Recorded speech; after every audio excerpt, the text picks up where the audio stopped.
L'auteur de ce texte, c'est Alphonse.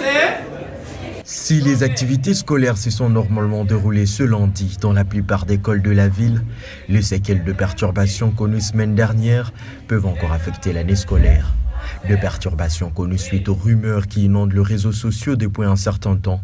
Bien d'enfants ont manqué de jours des classes. Le lundi, nous avions connu beaucoup d'absences presque, mais au fur et à mesure que les gens voient que les enfants viennent, fonctionnent normalement, les parents commencent déjà à envoyer les enfants. Une situation aux répercussions aussi complexes, telles que le fait savoir le sous-préfet de la ville de Bunia. Ça a des répercussions scolaires.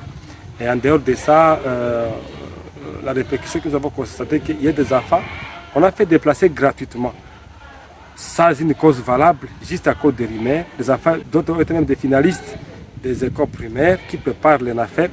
Et d'autres ont été les finalistes de l'éducation de base qui préparent les TENASOSP et d'autres même des finalistes des écoles secondaires. Vous voyez que ça fait déjà de mauvaises répercussions sur les enfants.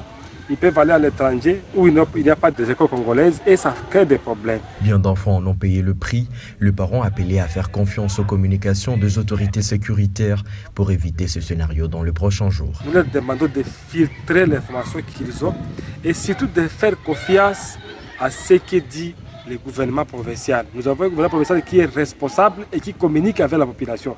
S'il y a un problème, la population doit attendre une source officielle du gouvernement provincial avant d'agir.